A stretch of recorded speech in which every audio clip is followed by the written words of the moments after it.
बहुत पुरानी बात है, जब भारतवर्ष में राजा महाराजाओं का शासन था। उस समय की बात है जब सूर्यवंश का प्रताप पूरे आर्यावर्त में फैला हुआ था। मगध साम्राज्य के अंतर्गत एक समृद्ध राज्य था, अवंतिका। इस राज्य के राजा थे महाराज विक्रमादित्य, जो अपनी न्यायप्रियता और प्रजापालन के लिए प्रसिद्ध थे। अवंतिका नगरी की शोभा देखते ही बनती थी। सुनहरे कलश वाले मंदिर, विशाल राजप्रासाद, चौड़ी राजमार्ग और हरे भरे उद्यान। नगर के बीचों बीच बहती थी पवित्र शिप्रा नदी, जिसके तट पर प्रतिदिन हजारों लोग स्नान करने आते थे। राजा विक्रमादित्य की एकमात्र संतान थी राजकुमारी मृगनयनी। उसका नाम उसकी हिरण जैसी सुंदर आंखों के कारण रखा गया था।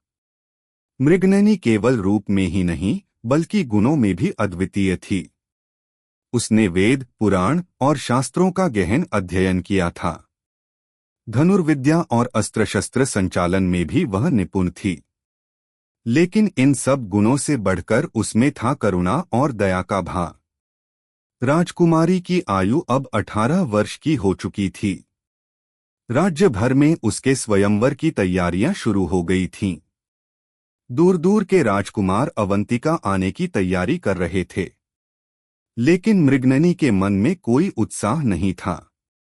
वह जानती थी कि स्वयंवर में आने वाले राजकुमार उसके रूप और राज्य के धन वैभव के लिए आएंगे, न कि सच्चे प्रेम के लिए। भाग 2, ग्वाले का परिचय। अवंतिका नगरी से कुछ कोस दूर शिप्रा नदी के किनारे एक छोटा सा गांव था, गोकुलपुर। इस गांव में रहता था एक युवक जिसका नाम था कृष्णदास। कृष्णदास एक गरीब ग्वाला था, जो अपनी बूढ़ी माता के साथ एक छोटी सी झोपड़ी में रहता था। कृष्णदास के पिता भी ग्वाले थे, लेकिन कुछ वर्ष पहले एक बीमारी में उनकी मृत्यु हो गई थी। पिता की मृत्यु के बाद उनकी सारी गायें बेचनी पड़ी थीं बीमारी के इलाज में। अब कृष्णदास के पास केवल एक गाय बची थी, गौरा। यह गाय उसके पिता को बहुत प्रिय थी, इसलिए कृष्णदास ने कितनी भी मुसीबत क्यों न हो इसे कभी नहीं बेचा। कृष्णदास प्रतिदिन सूर्योदय से पहले उठता था। वह गौरा को लेकर नदी किनारे की हरी घास वाली जगह पर जाता था। वहां गाय चरती रहती और कृष्णदास अपनी बांसुरी बजाता। उसकी बांसुरी की धुन इतनी मधुर थी कि पक्षी भी अपना कलरव रोककर सुनने लगते थे। कृष्णदास का स्वभाव बहुत ही सरल और निश्चल था। गरीबी में रहते हुए भी उसके चेहरे पर हमेशा मुस्कान रहती थी। वह अपनी माता की बहुत सेवा करता था। दिन भर मेहनत करने के बाद भी वह थका हुआ घर नहीं लौटता था, बल्कि माता के लिए जंगल से फल फूल लाता था। गांव के लोग कृष्णदास को बहुत चाहते थे। उसकी ईमानदारी और सच्चाई की सभी प्रशंसा करते थे। लेकिन गांव के कुछ धनी लोग उसकी गरीबी का मजाक उड़ाते थे। देखो, यह कृष्णदास अभी तक अपनी एक ही गाय के सहारे जी रहा है, वे कहते और हंसते। लेकिन कृष्णदास कभी किसी की बुरी बात का बुरा नहीं मानता था। वह कहता था, माता, धन दौलत तो माया है।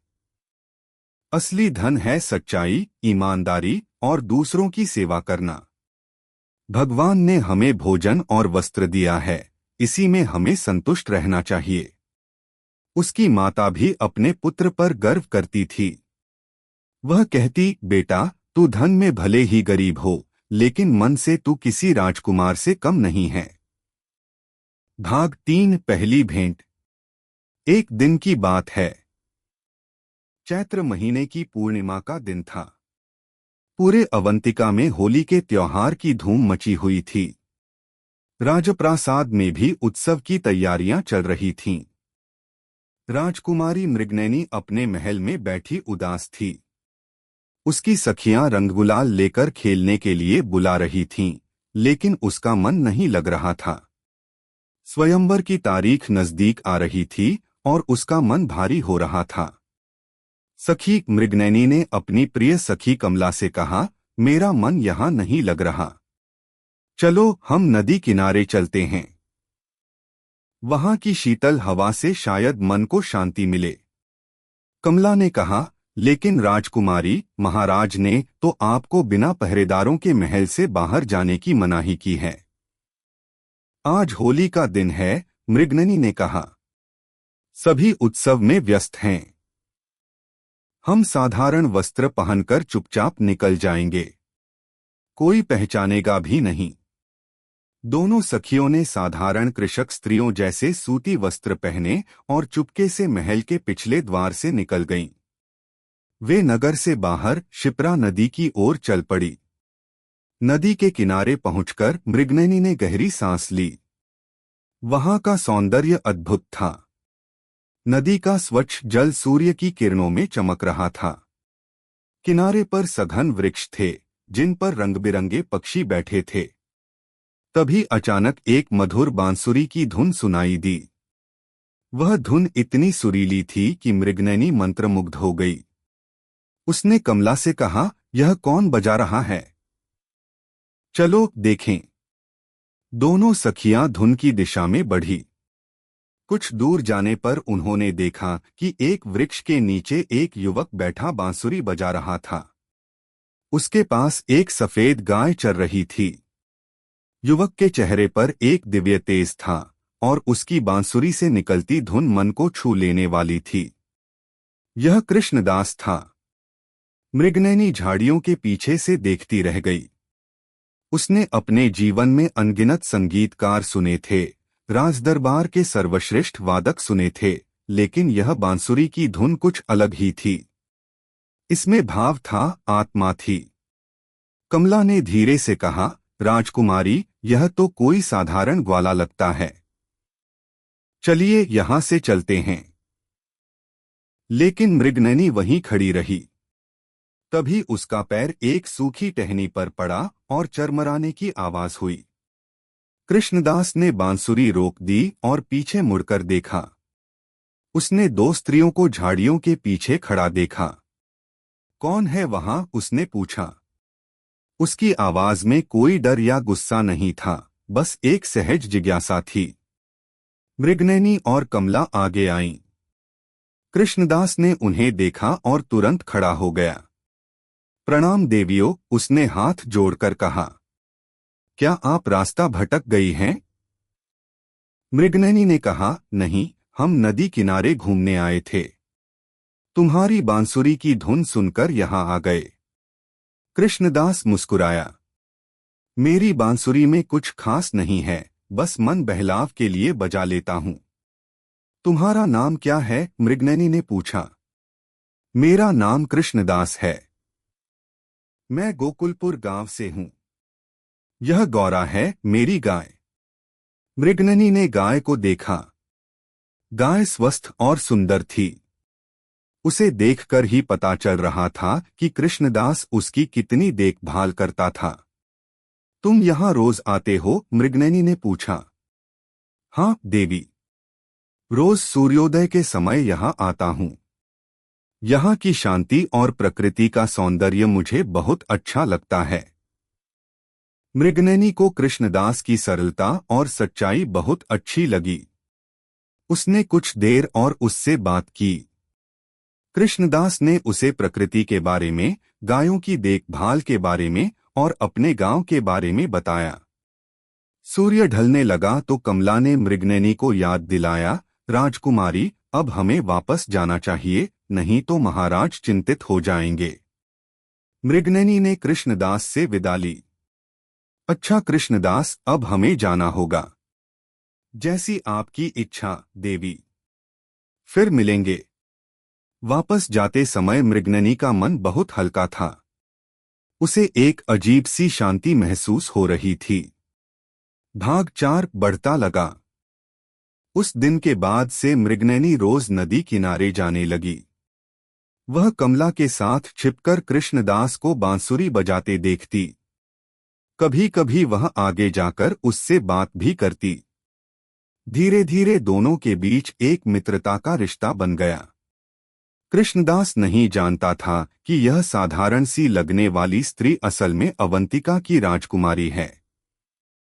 और मृगनयनी को यह अच्छा लग रहा था कि कोई उसे उसके असली रूप में देख रहा है, न कि राजकुमारी के रूप में। कृष्णदास मृगनयनी को प्रकृति के रहस्य बताता। कैसे पक्षी अपने घोंसले बनाते हैं, कैसे नदी के बहाव से मौसम का अंदाजा लगाया जा सकता है, कैसे गायों की देखभाल की जाती है। मृगनयनी इन सब बातों को बड़े ध्यान से सुनती। एक दिन मृगनयनी ने कहा, कृष्णदास, तुम इतने ज्ञानी हो, तुमने यह सब कैसे सीखा? कृष्णदास हंसा। देवी, यह ज्ञान नहीं है, यह तो बस अनुभव है। जब आप प्रकृति के साथ रहते हैं तो प्रकृति खुद आपको सिखाती है। मेरे पिता कहते थे, सबसे बड़ा गुरु है प्रकृति। तुम्हारे पिताजी कहाँ हैं? मृगनयनी ने पूछा। कृष्णदास की आंखों में दुख की एक लकीर उभरी। वे स्वर्ग सिधार गए देवी, कुछ वर्ष पहले एक बीमारी में। मुझे खेद है, मृगनयनी ने सहानुभूति से कहा। कोई बात नहीं देवी, यही संसार का नियम है। जो आया है उसे जाना है। लेकिन उनकी शिक्षाएं आज भी मेरे साथ हैं। मृगनयनी को कृष्णदास का यह दृष्टिकोण बहुत प्रभावित करता था। इतनी गरीबी में भी वह इतना संतुष्ट और खुश कैसे रह सकता था? एक दिन उसने सीधा पूछ ही लिया, कृष्णदास, तुम्हारे पास बहुत कम है, फिर भी तुम हमेशा मुस्कुराते रहते हो। यह राज क्या है? कृष्णदास ने आकाश की ओर देखा। देवी, संतोष सबसे बड़ा धन है। मेरे पास मेरी माता है, मेरी गौरा है, यह प्रकृति है और भगवान का आशीर्वाद है। इससे ज्यादा मुझे क्या चाहिए? लेकिन क्या तुम कभी धनवान बनना नहीं चाहते? क्या तुम्हारी कोई इच्छा नहीं है? कृष्णदास ने मृगनयनी की आंखों में देखा। इच्छाएं तो सभी की होती हैं देवी, लेकिन असली सुख इच्छाओं को पूरा करने में नहीं, बल्कि इच्छाओं से मुक्त होने में है। हाँ, एक इच्छा जरूर है। क्या? मैं चाहता हूं कि मेरी माता स्वस्थ और खुश रहें। बस इतना ही। मृगनयनी को कृष्णदास से प्रेम हो गया था, लेकिन वह जानती थी कि यह प्रेम असंभव है। वह एक राजकुमारी है और कृष्णदास एक गरीब ग्वाला। समाज कभी इस रिश्ते को स्वीकार नहीं करेगा। लेकिन हृदय की बात हृदय जानता है। मृगनयनी ने तय कर लिया था कि वह कृष्णदास से ही विवाह करेगी, चाहे कुछ भी हो जाए। भाग 5 स्वयंवर की घोषणा। राजप्रासाद में स्वयंवर की तैयारियां अपने चरम पर थीं। दूर दूर से राजकुमार आने लगे, कुछ अपनी वीरता दिखाने के लिए, कुछ धन दौलत के लिए और कुछ अवंतिका के राज्य को हड़पने के लिए। महाराज विक्रमादित्य ने घोषणा की, जो राजकुमार स्वयंवर में निर्धारित शर्तें पूरी करेगा, राजकुमारी मृगनयनी उसी से विवाह करेंगी। शर्तें थीं धनुर्विद्या में निपुणता, शास्त्र ज्ञान और सबसे महत्वपूर्ण, राजकुमारी द्वारा पूछे गए 3 प्रश्नों के सही उत्तर। मृगनयनी ने अपने पिता से निवेदन किया, पिताजी, मैं चाहती हूं कि स्वयंवर में केवल राजकुमार ही नहीं, बल्कि राज्य का कोई भी योग्य व्यक्ति भाग ले सके। महाराज चौंक गए। बेटी, यह क्या कह रही हो? स्वयंवर में साधारण लोग कैसे भाग ले सकते हैं? पिताजी, क्या योग्यता केवल राजकुमारों में ही होती है? क्या एक साधारण व्यक्ति योग्य नहीं हो सकता? आपने ही तो मुझे सिखाया था कि मनुष्य की पहचान उसके जन्म से नहीं, बल्कि उसके कर्मों से होती है। महाराज सोच में पड़ गए। उनकी पुत्री की बात में तर्क था। अंततः उन्होंने घोषणा करवा दी, अवंतिका के स्वयंवर में राज्य का कोई भी योग्य अविवाहित युवक भाग ले सकता है। यह घोषणा पूरे राज्य में आग की तरह फैल गई। गोकुलपुर गांव में भी यह खबर पहुंची। गांव के लोग हंसते हुए कृष्णदास से कहने लगे, अरे कृष्णदास, तू भी स्वयंवर में भाग ले ले। कौन जाने राजकुमारी तुझे ही वरमाला पहना दे। सब हंस रहे थे, लेकिन कृष्णदास चुप था। उसे मृगननी से प्रेम हो गया था। वह जानता था कि जिस देवी से वह रोज नदी किनारे मिलता है, वह कोई साधारण स्त्री नहीं है। उसकी भाषा, उसकी मर्यादा, उसका ज्ञान, सब कुछ उसे असाधारण बताते थे। उस रात कृष्णदास अपनी माता से बोला, माता, मैं स्वयंवर में भाग लेना चाहता हूँ। उसकी माता चौंक गई। क्या कह रहा है तू, बेटा? तू एक गरीब ग्वाला है। राजकुमारी के स्वयंवर में क्या करेगा? माता, मैं जानता हूँ कि मैं गरीब हूँ, लेकिन मैं अपने हृदय की बात नहीं छिपा सकता। मुझे राजकुमारी से प्रेम हो गया है। माता ने पूछा, तूने राजकुमारी को देखा कहाँ? कृष्णदास ने अपनी माता को सब कुछ बता दिया। नदी किनारे की मुलाकातें, बातचीत और अपने हृदय की भावना। माता के आंखों में आंसू आ गए। बेटा, मैं तेरी भावनाओं को समझती हूँ, लेकिन यह संसार क्रूर है। वे तुझे स्वीकार नहीं करेंगे। माता, मैं जानता हूँ, लेकिन क्या गलत है इस कोशिश में? महाराज ने घोषणा की है कि कोई भी योग्य व्यक्ति भाग ले सकता है। मैं बस अपना भाग्य आजमाना चाहता हूँ। माता ने अपने पुत्र को आशीर्वाद दिया। जा बेटा, भगवान तेरे साथ है। तेरी सच्चाई और निष्ठा ही तेरा सबसे बड़ा धन है। भाग 6, स्वयंवर का दिन। चैत्र मास की पूर्णिमा का दिन। अवंतिका नगरी सज-धज गई थी। राजप्रासाद के विशाल प्रांगण में स्वयंवर का आयोजन किया गया था। हजारों लोग दर्शक के रूप में उपस्थित थे। एक ओर सिंहासन पर महाराज विक्रमादित्य और महारानी विराजमान थे। दूसरी ओर विभिन्न राज्यों के राजकुमार अपनी अपनी पंक्तियों में खड़े थे। सभी भव्य वस्त्र और आभूषणों से सुसज्जित थे। तभी राजकुमारी मृगनयनी का आगमन हुआ। उसने लाल रेशमी साड़ी पहनी थी, जिस पर सोने की कढ़ाई थी। उसके गले में हीरे मोतियों का हार, कानों में कुंडल और माथे पर एक दिव्य तेज। सभी दर्शक उसकी सुंदरता देखकर मंत्रमुग्ध हो गए। लेकिन मृगनयनी की आंखें भीड़ में किसी को खोज रही थीं। वह जानती थी कि कृष्णदास आएगा या नहीं, यह तय नहीं था, लेकिन उसके हृदय में एक आशा थी।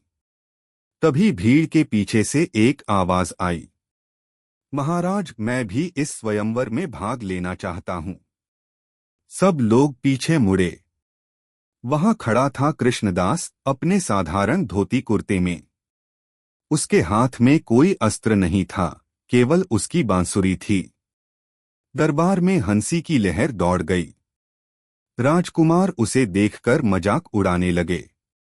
देखो, यह ग्वाला भी राजकुमारी से विवाह करने आया है। इसके पास तो ढंग के वस्त्र भी नहीं हैं। राजकुमारी इसे देखेगी भी नहीं। लेकिन मृगनयनी की आंखें चमक उठीं। उसने कृष्णदास को पहचान लिया था। महाराज ने गंभीरता से पूछा, युवक, तुम्हारा नाम क्या है? महाराज, मेरा नाम कृष्णदास है। मैं गोकुलपुर गांव का एक ग्वाला हूं। तुम जानते हो कि यह राजकुमारी का स्वयंवर है? यहाँ योग्यता की परीक्षा होगी। जी महाराज, मैं जानता हूं। मैं अपनी योग्यता सिद्ध करने के लिए तैयार हूं। महाराज ने मृगनयनी की ओर देखा। राजकुमारी ने सिर हिलाकर स्वीकृति दे दी। ठीक है, महाराज ने कहा। स्वयंवर की पहली शर्त है धनुर्विद्या। जो इस लक्ष्य को भेद देगा, वह अगले चरण में जाएगा। प्रांगण में एक ऊंचे स्तंभ पर एक मछली रखी गई थी। उसके नीचे पानी से भरा एक बड़ा पात्र रखा था। शर्त यह थी कि धनुर्धर को पात्र में मछली की परछाई देखकर तीर चलाना है। यह अत्यंत कठिन परीक्षा थी। एक एक करके राजकुमार आए और असफल हुए। कुछ ने लक्ष्य के पास भी नहीं पहुंच पाए। अंत में कृष्णदास की बारी आई। सबने सोचा कि यह ग्वाला तो पहली ही परीक्षा में असफल हो जाएगा, लेकिन कृष्णदास ने जब धनुष उठाया तो उसके हाथों में एक अद्भुत स्थिरता थी। उसने पात्र में परछाई देखी, अपनी आंखें बंद कीं और तीर चलाया। तीर सीधा जाकर मछली के मुख में लगा। सभा में सन्नाटा छा गया। फिर तालियों की गड़गड़ाहट शुरू हुई। महाराज आश्चर्यचकित थे। यह कैसे संभव हुआ? कृष्णदास ने विनम्रता से कहा, महाराज, जब मैं जंगल में शिकार करने जाता था अपने पिता के साथ, तो उन्होंने मुझे धनुर्विद्या सिखाई थी। उन्होंने कहा था, लक्ष्य पर ध्यान केंद्रित करो, संसार को भूल जाओ। दूसरी परीक्षा थी शास्त्र ज्ञान की। राजगुरु ने वेद, पुराण और नीति से संबंधित कठिन प्रश्न पूछे। अधिकांश राजकुमार असफल हो गए, लेकिन कृष्णदास ने हर प्रश्न का उत्तर इतनी सरलता और गहराई से दिया कि राजगुरु भी प्रभावित हो गए। राजगुरु ने पूछा, कृष्णदास, तुमने यह ज्ञान कहाँ से प्राप्त किया? गुरुवर, मेरे पिता कहते थे कि ज्ञान केवल पुस्तकों में नहीं होता। जीवन सबसे बड़ी पाठशाला है।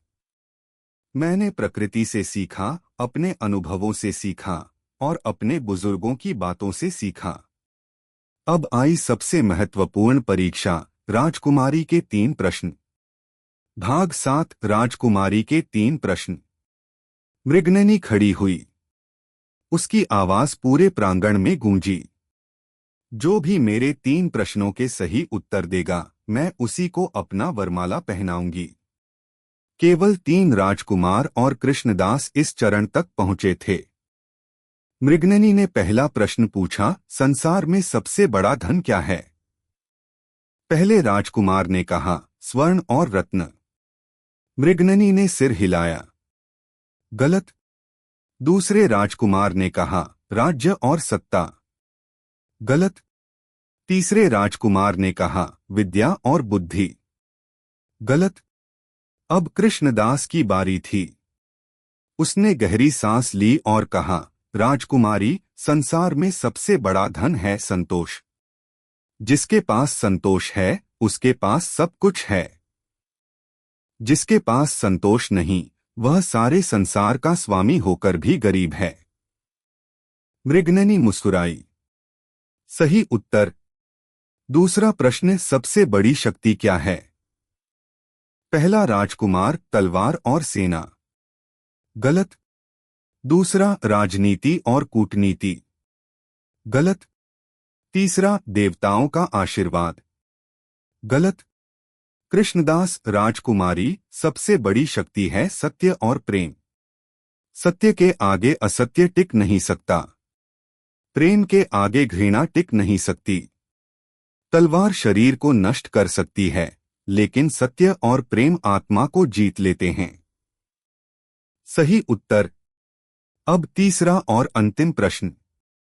मृगनयनी की आंखों में आंसू थे। अंतिम प्रश्न, यदि तुम्हें राज्य और प्रेम में से एक चुनना हो तो क्या चुनोगे? तीनों राजकुमारों ने बिना सोचे कहा, राज्य। मृगनयनी ने उन्हें तिरस्कार से देखा। तुम तीनों असफल हो। तुम राज्य के लिए आए हो, मेरे लिए नहीं। फिर उसने कृष्णदास की ओर देखा। और तुम? कृष्णदास ने कहा, राजकुमारी, मैं न तो राज्य चाहता हूं न धन दौलत। मैं केवल सच्चा प्रेम चाहता हूं। प्रेम जो निस्वार्थ हो, जो पवित्र हो, जो आत्माओं को जोड़ दे। यदि मुझे चुनना हो तो मैं वह हृदय चुनूंगा जो मेरे हृदय से जुड़ा हो, चाहे वह किसी राजप्रासाद में हो या किसी झोपड़ी में। मृगनयनी की आंखों से आंसू बह निकले। सही उत्तर। उसने वरमाला उठाई और कृष्णदास की ओर बढ़ी। भाग 8, विरोध और संघर्ष। लेकिन तभी दरबार में हंगामा मच गया। कई मंत्री और सामंत विरोध करने लगे। यह कैसे हो सकता है, महाराज? एक ग्वाले से राजकुमारी का विवाह, यह राजवंश का अपमान है। प्रजा क्या कहेगी? महाराज विक्रमादित्य भी असमंजस में थे। एक ओर उनकी पुत्री का निर्णय था, दूसरी ओर समाज की मर्यादा। तभी राजगुरु उठे, वृद्ध किंतु तेजस्वी। शांत हो जाइए सभी, उन्होंने कहा। महाराज, क्या आपने यह घोषणा नहीं की थी कि राज्य का कोई भी योग्य व्यक्ति भाग ले सकता है? जी राजगुरु। और क्या कृष्णदास ने सभी परीक्षाओं में सफलता नहीं पाई? पाई, लेकिन कोई लेकिन नहीं महाराज। आपने शर्त रखी थी। कृष्णदास ने वह शर्त पूरी की है। अब यदि आप अपने वचन से मुकर जाते हैं तो यह सत्यवादी राजा के लिए उचित नहीं। दरबार में फिर से हंगामा शुरू हो गया। लेकिन मृगनयनी ने आगे बढ़कर कहा, पिताजी, कृष्णदास भले ही धन में गरीब हो, लेकिन गुणों में वह किसी राजकुमार से कम नहीं है। उसमें सत्य है, प्रेम है, ज्ञान है और सबसे बढ़कर एक पवित्र हृदय है। मैं उसी से विवाह करूंगी। लेकिन बेटी, महाराज ने कहा, समाज क्या कहेगा? लोग क्या सोचेंगे? पिताजी, आपने ही तो मुझे सिखाया था कि धर्म और सत्य के मार्ग पर चलने वाले को समाज की परवाह नहीं करनी चाहिए। यदि हम समाज के डर से सही निर्णय नहीं ले सकते तो हमारी यह राजगद्दी, यह मुकुट सब व्यर्थ है। महाराज विचार में पड़ गए। उनकी पुत्री की बात में सच्चाई थी। तभी कृष्णदास ने कहा, महाराज, राजकुमारी, मैं समझता हूं कि यह निर्णय कठिन है। मैं एक गरीब ग्वाला हूं। मेरे पास न धन है न वैभव, लेकिन मेरे पास एक सच्चा हृदय है। मैं वचन देता हूं कि मैं राजकुमारी को सदा सुखी रखूंगा, उनका सम्मान करूंगा और उनके लिए अपना सर्वस्व न्योछावर कर दूंगा। राजगुरु ने कहा, महाराज, मैं एक कथा सुनाता हूं। प्राचीन काल में राजा शांतनु ने एक मछुआरे की पुत्री सत्यवती से विवाह किया था। क्या वह विवाह गलत था? नहीं। उसी सत्यवती के वंश में भीष्म, पांडव और कौरव हुए। जन्म से कोई छोटा बड़ा नहीं होता, कर्मों से होता है। महारानी, जो अब तक चुप थीं, बोली, महाराज, मैं कृष्णदास को देख रही हूं। उसके चेहरे पर एक दिव्य तेज है। उसकी आंखों में सच्चाई है। ऐसे व्यक्ति दुर्लभ होते हैं। मुझे लगता है कि हमारी बेटी ने सही चुनाव किया है। महाराज ने गहरी सांस ली। फिर उन्होंने कृष्णदास को देखा। कृष्णदास, मैं तुम्हारी परीक्षा लेना चाहता हूं। आज्ञा दीजिए महाराज। तुम्हें राजकुमारी से विवाह करने के लिए 1 वर्ष तक राजप्रासाद में रहना होगा।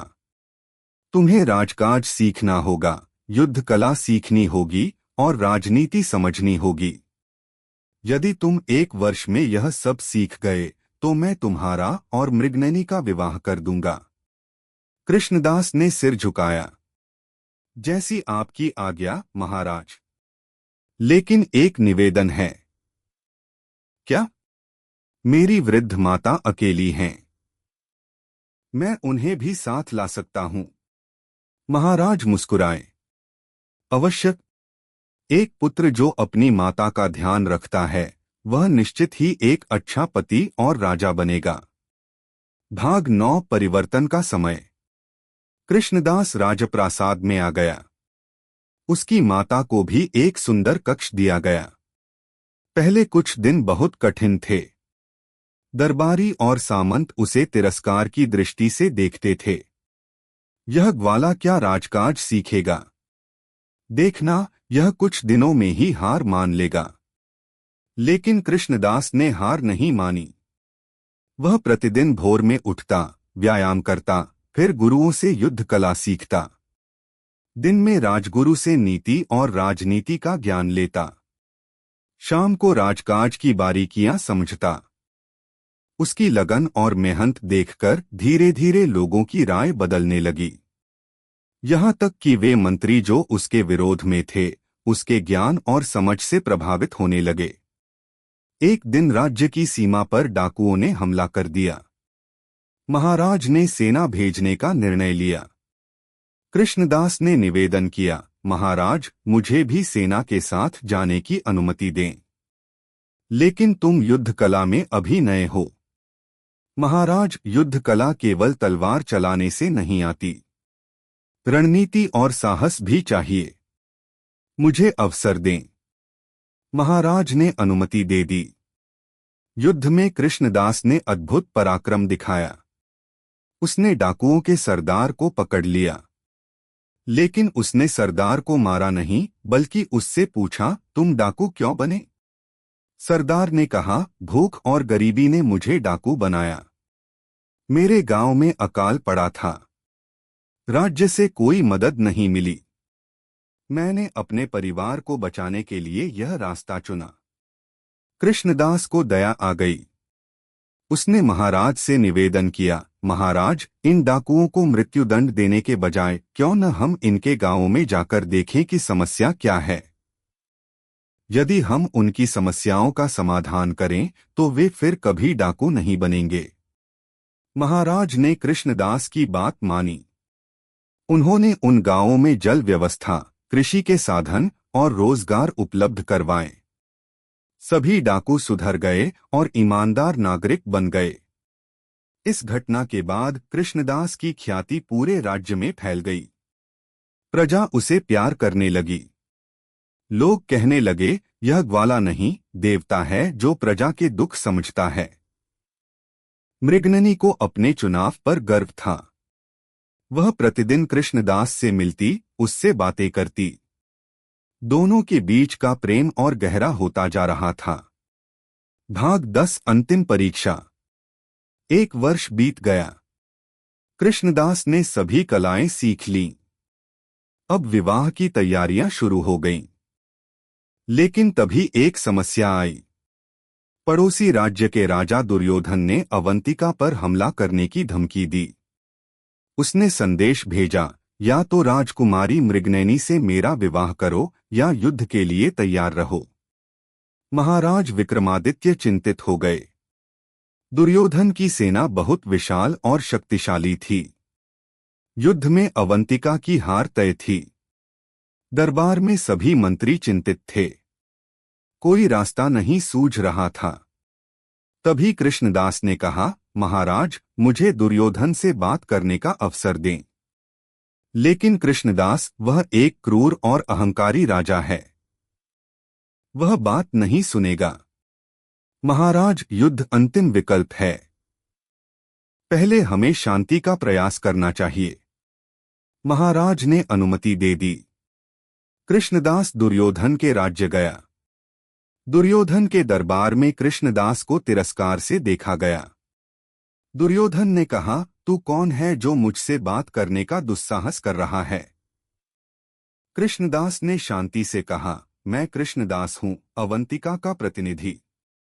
मैं युद्ध टालने के लिए आया हूं। दुर्योधन हंसा।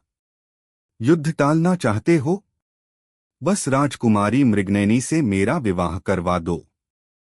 राजकुमारी मृगनयनी ने स्वयं मुझे चुना है। आप उनकी इच्छा के विरुद्ध नहीं जा सकते। तुझे? एक गरीब ग्वाले को दुर्योधन का अहंकार चरम पर था। मैं सम्राट दुर्योधन हूं। मेरे पास असीम धन, विशाल सेना और अपार शक्ति है। और तू एक साधारण ग्वाला। राजकुमारी ने तुझे चुना, यह उसकी भूल है। कृष्णदास ने कहा, राजन, सच्ची शक्ति धन और सेना में नहीं, बल्कि चरित्र और सत्य में है। आप अपनी शक्ति का उपयोग प्रजा की रक्षा के लिए करें, न कि दूसरों पर अत्याचार के लिए। दुर्योधन क्रोधित हो गया। तू मुझे उपदेश दे रहा है? निकल जा यहां से।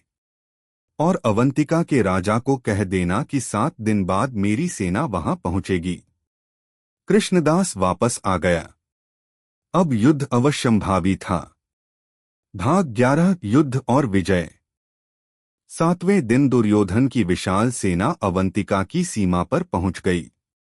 महाराज विक्रमादित्य ने भी अपनी सेना तैयार की। युद्ध शुरू होने से पहले कृष्णदास ने महाराज से कहा, महाराज, मुझे सेनापति बनने की अनुमति दें।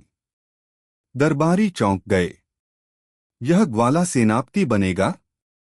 लेकिन महाराज ने कृष्णदास की योग्यता देखी थी। उन्होंने अनुमति दे दी। कृष्णदास ने अपनी रणनीति बनाई। उसने सीधे युद्ध नहीं किया, बल्कि पहाड़ों और नदियों का उपयोग करके दुर्योधन की सेना को फंसाया। फिर उसने दुर्योधन को एक पर एक युद्ध की चुनौती दी। दुर्योधन अपने अहंकार में चुनौती स्वीकार कर ली। दोनों के बीच घमासान युद्ध हुआ। कृष्णदास ने अपने गुरुओं से सीखी सभी युद्ध कलाओं का उपयोग किया। अंततः कृष्णदास ने दुर्योधन को पराजित कर दिया। लेकिन उसने दुर्योधन को मारा नहीं। उसने कहा, राजन, मैं आपको क्षमा करता हूं, लेकिन अब आप शांति से लौट जाइए और अपनी प्रजा की सेवा में लगिए। दुर्योधन को अपनी गलती का एहसास हुआ। उसने कृष्णदास के चरण छुए और माफी मांगी। तुमने मुझे जीवनदान दिया, मैं अब तुम्हारा मित्र हूं। दोनों राज्यों के बीच मित्रता हो गई। अवंतिका में खुशियों का माहौल था। भाग 12 विवाह और समापन। चैत्र मास की अगली पूर्णिमा को कृष्णदास और मृगनयनी का विवाह हुआ। पूरे राज्य में उत्सव मनाया गया। सभी प्रजाजन, धनी गरीब, सभी ने मिलकर इस विवाह को आशीर्वाद दिया। विवाह के समय राजगुरु ने कहा, यह विवाह केवल दो व्यक्तियों का नहीं है। यह एक संदेश है, जन्म से कोई छोटा या बड़ा नहीं होता, कर्मों से होता है। कृष्णदास ने अपनी योग्यता, सत्यता और साहस से यह सिद्ध किया है। कृष्णदास और मृगनयनी ने एक दूसरे को वरमाला पहनाई। दोनों के चेहरे पर दिव्य आनंद की चमक थी। विवाह के बाद महाराज विक्रमादित्य ने घोषणा की, आज से कृष्णदास मेरा दामाद ही नहीं, बल्कि युवराज भी है। भविष्य में वही अवंतिका का राजा बनेगा। कृष्णदास ने विनम्रता से कहा, महाराज, यह सब भगवान की कृपा है और आपका आशीर्वाद। मैं वचन देता हूं कि मैं अवंतिका की प्रजा की सेवा में अपना पूरा जीवन समर्पित कर दूंगा। कृष्णदास की माता के आंखों में खुशी के आंसू थे। उन्होंने अपने पुत्र को आशीर्वाद दिया। मृगनयनी ने कृष्णदास से कहा, मुझे पता था कि तुम वही हो जिसे मैं खोज रही थी। तुम्हारे पास धन नहीं था, लेकिन सबसे बड़ा धन एक सच्चा हृदय तुम्हारे पास था। कृष्णदास ने उत्तर दिया, और तुमने मुझे सिखाया कि प्रेम सीमाओं से परे है। विवाह के पश्चात कृष्णदास और मृगनयनी ने मिलकर अवंतिका के विकास में नया अध्याय लिखना शुरू किया। कृष्णदास ने अपनी साधारण पृष्ठभूमि को कभी नहीं भुलाया। वह जानता था कि गरीबी का दर्द क्या होता है, भूख की पीड़ा क्या होती है। उसने सबसे पहले राज्य के सभी गांवों का दौरा किया। प्रत्येक गांव में जाकर वह किसानों, मजदूरों और गरीब लोगों से मिला। उनकी समस्याएं सुनी, उनके दुख दर्द को समझा। एक दिन वह एक गांव में गया जहां सूखा पड़ा हुआ था। खेत सूखे हुए थे, कुएं में पानी नहीं था। किसान निराश बैठे थे। कृष्णदास ने उनसे पूछा, यहाँ की मुख्य समस्या क्या है? एक बूढ़े किसान ने कहा, युवराज, हमारे यहाँ पानी की बहुत कमी है। नदी दूर है और कुएं सूख गए हैं। फसल नहीं हो पाती। कृष्णदास ने तुरंत योजना बनाई। उसने राजप्रासाद लौटकर महाराज से निवेदन किया, पिताजी, हमें राज्य में सिंचाई की व्यवस्था सुधारनी होगी। मैं चाहता हूं कि हर गांव तक नदी का पानी पहुंचे। महाराज ने पूछा, लेकिन इसमें बहुत धन खर्च होगा। धन तो वापस आ जाएगा, पिताजी। जब किसान समृद्ध होंगे तो राज्य भी समृद्ध होगा। और यदि प्रजा भूखी रहेगी तो राजकोष भरा होने से क्या लाभ? महाराज को अपने दामाद की बात में तर्क दिखा। उन्होंने अनुमति दे दी। कृष्णदास ने विशाल नहरों की योजना बनवाई। क्षिप्रा नदी से छोटी छोटी नहरें निकाली गईं जो प्रत्येक गांव तक पहुंची। कुओं की खुदाई करवाई गई। तालाबों का निर्माण हुआ।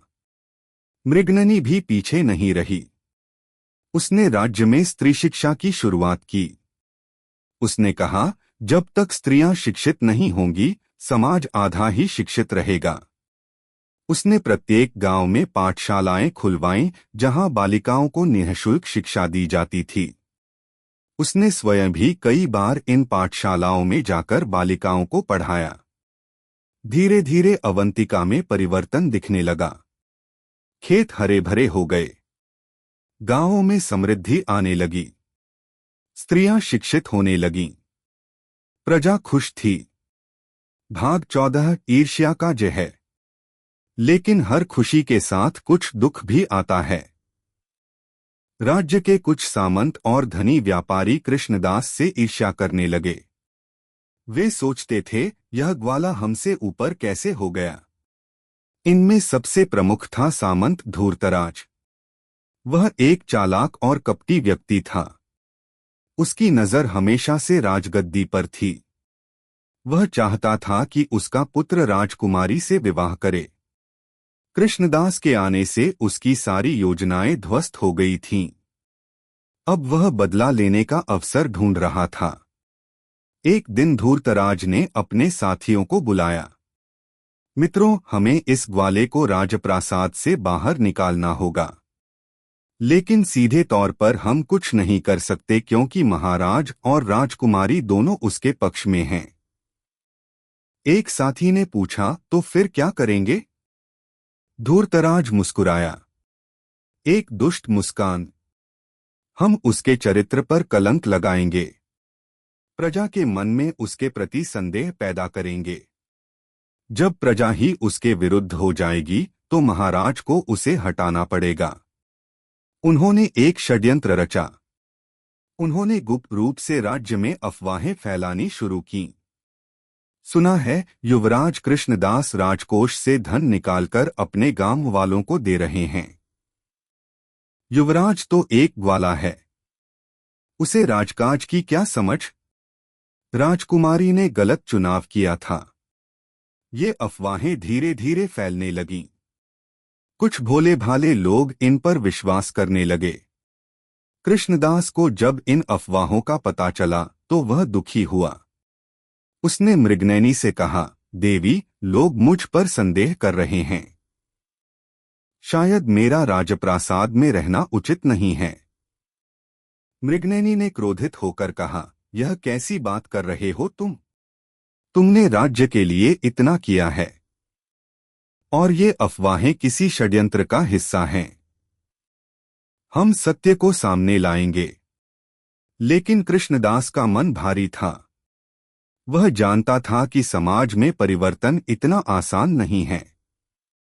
भाग 15 सत्य की परीक्षा।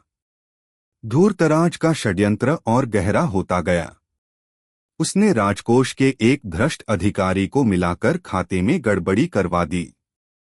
फिर उसने महाराज के सामने शिकायत की। महाराज, राजकोष से बहुत धन गायब हो गया है, और यह सब युवराज कृष्णदास के कार्यकाल में हुआ है। महाराज चौंक गए। उन्होंने तुरंत जांच का आदेश दिया। जांच में पाया गया कि सचमुच राजकोष से धन गायब था, और सारे रिकॉर्ड कृष्णदास के हस्ताक्षर के साथ थे। दरबार में हंगामा मच गया। सभी मंत्री और सामंत कृष्णदास के विरुद्ध हो गए। हमने पहले ही कहा था कि एक ग्वाले को यह जिम्मेदारी नहीं देनी चाहिए। उसने राज्य के साथ विश्वासघात किया है। महाराज बहुत दुखी थे। उन्होंने कृष्णदास को दरबार में बुलाया। कृष्णदास, ये आरोप क्या हैं? कृष्णदास ने शांति से कहा, महाराज, मैंने राजकोष से एक भी मुद्रा का दुरुपयोग नहीं किया है। यह सब किसी का षड्यंत्र है। धूर्तराज बोला, षड्यंत्र? तो फिर ये हस्ताक्षर किसके हैं? ये तो आपके ही हैं। हाँ, हस्ताक्षर मेरे हैं। लेकिन मैंने जो धन लिया वह सब गांवों के विकास में खर्च किया है। मेरे पास सभी का हिसाब है। तो दिखाओ वह हिसाब, धूर्तराज ने चुनौती दी। कृष्णदास ने अपने कक्ष से सारे दस्तावेज लाए, लेकिन जब उसने खोला तो सदमे में आ गया। सारे पन्ने कोरे थे, किसी ने सारी लिखाई मिटा दी थी। यह कैसे हो सकता है? मैंने तो सब कुछ लिखा था। धूर्तराज मुस्कुराया। उसने रात को चोरों को भेजकर वे दस्तावेज बदलवा दिए थे। दरबार में सभी कृष्णदास के विरुद्ध हो गए। महाराज के पास कोई चारा नहीं था। उन्हें कठोर निर्णय लेना पड़ा। कृष्णदास, तुम पर राजद्रोह का आरोप है। जब तक सत्य सामने नहीं आता, तुम्हें राजप्रासाद के बंदीगृह में रहना होगा। मृगनयनी चीख पड़ी। नहीं पिताजी, यह अन्याय है। मेरे पति निर्दोष हैं। लेकिन महाराज का निर्णय अंतिम था। कृष्णदास को बंदीगृह में डाल दिया गया। भाग 16, सत्य की खोज। मृगनयनी टूट गई थी, लेकिन उसने हार नहीं मानी। वह जानती थी कि उसके पति निर्दोष हैं। उसने सत्य को सामने लाने की ठान ली। उसने अपनी सखी कमला को बुलाया। कमला, हमें इस षड्यंत्र के पीछे का सच जानना होगा। मुझे संदेह है कि धूर्तराज इसमें शामिल है। दोनों ने गुप्त रूप से जांच शुरू की। वे साधारण वेश में गांवों में गईं और लोगों से पूछा कि कृष्णदास ने राजकोष का धन कहाँ खर्च किया था। हर गांव में उन्हें एक ही जवाब मिला। युवराज ने हमारे लिए कुएं खुदवाए, नहरें बनवाईं, पाठशालाएं बनवाईं। वे एक देवता की तरह हैं। मृगनयनी को समझ आ गया कि कृष्णदास ने सचमुच सारा धन प्रजा की भलाई में लगाया था। अब उसे साबित करना था कि दस्तावेजों में किसने छेड़छाड़ की थी। उसने राजप्रासाद के सभी सेवकों से पूछताछ शुरू की। अंततः एक युवा सेवक ने डरते डरते बताया, राजकुमारी, उस रात मैंने धूर्तराज के 2 आदमियों को युवराज के कक्ष में जाते देखा था। तुमने यह बात पहले क्यों नहीं बताई? राजकुमारी, मुझे धमकी दी गई थी कि यदि मैंने कुछ बताया तो मेरे परिवार को मार दिया जाएगा। मृगनयनी को साक्ष्य मिल गया था, लेकिन केवल एक सेवक की गवाही काफी नहीं थी। उसे और पुख्ता सबूत चाहिए था। उसने एक योजना बनाई। उसने धूर्तराज के पास जाकर कहा, सामंत धूर्तराज, मैं अपने पति से तलाक लेना चाहती हूँ। उसने राज्य के साथ विश्वासघात किया है। मैं एक नए योग्य व्यक्ति से विवाह करूंगी। धूर्तराज की आंखें चमक उठीं। उसे लगा कि उसकी योजना सफल हो गई। उसने सोचा कि अब राजकुमारी उसके पुत्र से विवाह करेगी।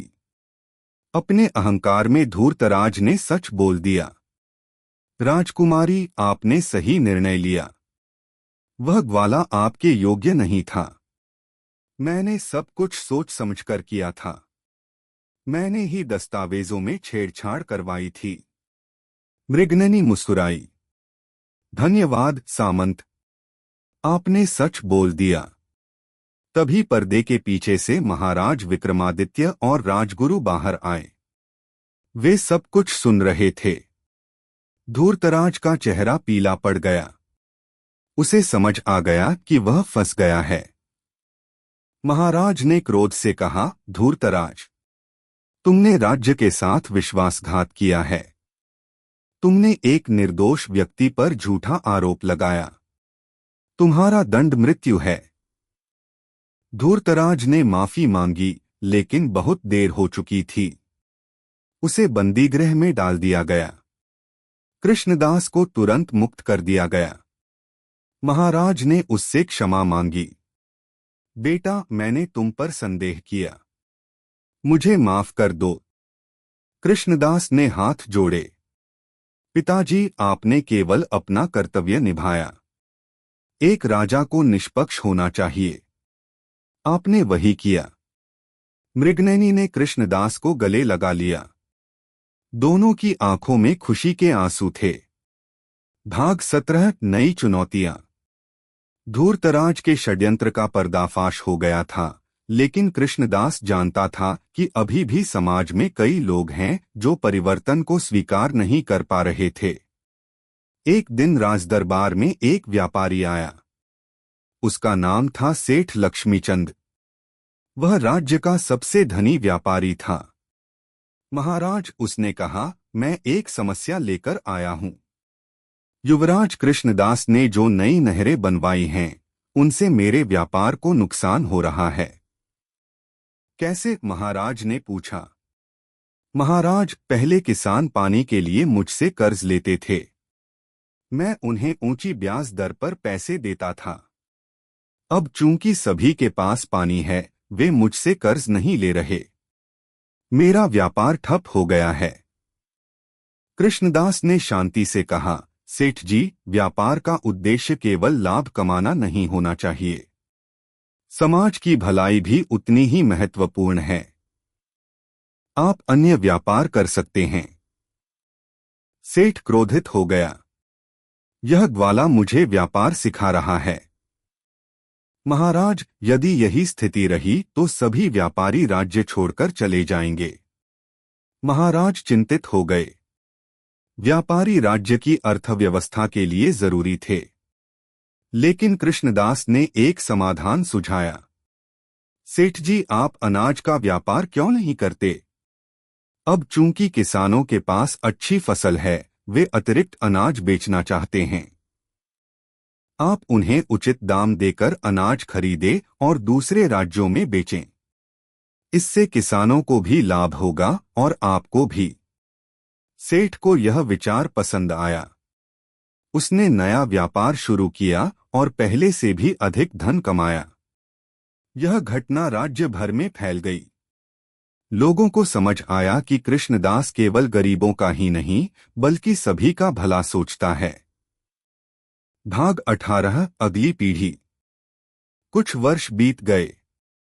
कृष्णदास और मृगनयनी को एक पुत्र हुआ। उसका नाम रखा गया राजवर्धन। राजवर्धन अपने पिता की तरह सरल स्वभाव का था और अपनी माता की तरह बुद्धिमान। कृष्णदास ने उसे बचपन से ही सादगी और सच्चाई की शिक्षा देनी शुरू कर दी। एक दिन छोटे राजवर्धन ने पूछा, पिताजी, लोग कहते हैं कि आप एक ग्वाला थे। यह सच है? कृष्णदास मुस्कुराया।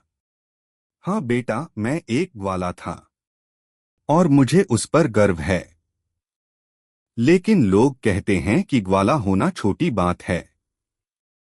कृष्णदास ने अपने पुत्र को गोद में बिठाया। बेटा, कोई काम छोटा या बड़ा नहीं होता। हर काम का अपना महत्व है। एक ग्वाला गायों की देखभाल करता है, जिससे लोगों को दूध मिलता है। एक किसान अन्न उगाता है, जिससे लोगों को भोजन मिलता है। हर व्यक्ति समाज के लिए महत्वपूर्ण है। तो फिर राजा होना क्यों जरूरी है? राजा होने का अर्थ है सबकी सेवा करना। राजा वह नहीं जो सिंहासन पर बैठता है, राजा वह है जो प्रजा के हृदय में बैठता है। और यह स्थान कर्म से मिलता है, जन्म से नहीं। राजवर्धन को अपने पिता की बातें समझ आने लगीं। कृष्णदास ने यह भी तय किया कि राजवर्धन को राजप्रासाद में रहकर केवल राजकाज ही नहीं, बल्कि आम जीवन भी सीखना चाहिए। इसलिए वह कभी कभी राजवर्धन को गोकुलपुर गांव भी ले जाता था। वहां राजवर्धन खेतों में काम करता, गायों को चराता, साधारण बच्चों के साथ खेलता। इससे उसे जीवन की वास्तविकता का पता चलता था। भाग 19, महाराज का निर्णय। समय बीतता गया। महाराज विक्रमादित्य अब वृद्ध हो चुके थे। उन्होंने तय किया कि अब राजगद्दी कृष्णदास को सौंपने का समय आ गया है। राज्याभिषेक के लिए एक भव्य समारोह का आयोजन किया गया। दूर दूर से राजा, महाराजा, ऋषिमुनि और प्रजाजन आए। राज्याभिषेक के दिन महाराज विक्रमादित्य ने पूरी सभा को संबोधित किया। प्रिय प्रजाजनों, आज मैं एक ऐतिहासिक निर्णय ले रहा हूं। मैं अपना राजपाट अपने दामाद कृष्णदास को सौंप रहा हूं। मुझे पता है कि कुछ लोगों को अभी भी यह स्वीकार नहीं है कि एक ग्वाला राजा बन रहा है, लेकिन मैं आप सभी से कहना चाहता हूं। महाराज ने विराम लिया और फिर गंभीरता से कहा, कृष्णदास ने पिछले कुछ वर्षों में जो किया है वह किसी भी राजा के लिए गर्व की बात है। उसने राज्य को समृद्ध बनाया, प्रजा को खुशहाल बनाया और सबसे बढ़कर उसने यह सिद्ध किया कि योग्यता जन्म से नहीं कर्म से आती है। पूरी सभा ने तालियों से महाराज का समर्थन किया। कृष्णदास को सिंहासन पर बिठाया गया, राजतिलक किया गया। अब वह महाराज कृष्णदास था। अपने पहले भाषण में नए महाराज ने कहा, मैं वचन देता हूं कि मैं कभी अपनी जड़ें नहीं भूलूंगा। मैं हमेशा एक ग्वाला ही रहूंगा जो अपनी प्रजा रूपी गायों की देखभाल करेगा, उनकी रक्षा करेगा और उनकी सेवा करेगा। भाग 20 विरासत। कृष्णदास ने एक लंबा और समृद्ध शासनकाल दिया। उसके शासन में अवंतिका सबसे समृद्ध राज्यों में से एक बन गई। उसने कई सुधार किए। न्याय प्रणाली में सुधार। उसने यह सुनिश्चित किया कि गरीब और अमीर दोनों को एक समान न्याय मिले। उसने गांव-गांव में न्यायालय स्थापित किए जहां लोग अपनी समस्याओं का समाधान पा सकते थे। शिक्षा का प्रसार। मृगननी के साथ मिलकर उसने पूरे राज्य में पाठशालाएं खोलीं। लड़के और लड़कियां दोनों को समान शिक्षा मिलती थी। कृषि का विकास। उसने नई कृषि तकनीकें लागू कीं। किसानों को उचित दाम मिलता था। राज्य में अन्न की कोई कमी नहीं थी। स्वास्थ्य सेवाएं। उसने चिकित्सालय बनवाए जहां गरीब लोगों का मुफ्त इलाज होता था। शांति और समृद्धि। उसके शासनकाल में कोई युद्ध नहीं हुआ। उसने पड़ोसी राज्यों के साथ मैत्री संबंध स्थापित किए। वर्षों बाद जब कृष्णदास वृद्ध हो गया, उसने राजगद्दी अपने पुत्र जवर्धन को सौंप दी। लेकिन मृत्यु से पहले उसने अपने पुत्र को एक अंतिम उपदेश दिया। बेटा, याद रखना, राजा होना एक जिम्मेदारी है, विशेषाधिकार नहीं। तुम्हारा काम है प्रजा की सेवा करना। कभी अहंकार मत करना। कभी यह मत भूलना कि तुम्हारे दादा एक ग्वाला थे और उसी सरलता और सच्चाई से राज्य चलाना। राजवर्धन ने अपने पिता के चरण छुए। पिताजी, आपने मुझे जो शिक्षा दी है मैं उसे कभी नहीं भूलूंगा। कृष्णदास मुस्कुराया। उसने अपनी पत्नी मृगनयनी की ओर देखा। दोनों की आंखों में संतोष था। उन्होंने अपना कर्तव्य निभा दिया था। कुछ समय बाद कृष्णदास ने अपने प्राण त्याग दिए। पूरे राज्य में शोक की लहर दौड़ गई। राजा से लेकर रंक तक सभी रो रहे थे। उसकी अंतिम यात्रा में लाखों लोग शामिल हुए। लोग कह रहे थे, आज एक राजा नहीं, एक पिता गया। गोकुलपुर गांव में, जहां कभी एक गरीब ग्वाला रहता था, वहां एक भव्य स्मारक बनाया गया। उस पर लिखा था, यहाँ कृष्णदास का जन्म हुआ था, एक साधारण ग्वाला जो असाधारण राजा बना। उसने सिखाया कि महानता जन्म से नहीं, कर्म से मिलती है। उपसंहार संदेश। यह कहानी आज भी अवंतिका में सुनाई जाती है। दादा दादी अपने पोते पोतियों को कृष्णदास और मृगनयनी की कहानी सुनाते हैं।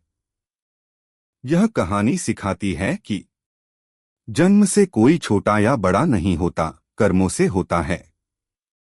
सच्चा प्रेम सामाजिक बंधनों से परे होता है। सादगी और सच्चाई सबसे बड़ा धन है। एक अच्छा शासक वह है जो प्रजा की सेवा करे। साहस और सत्य के आगे हर बाधा झुक जाती है। कृष्णदास की विरासत आज भी जीवित है। अवंतिका आज भी समृद्ध है।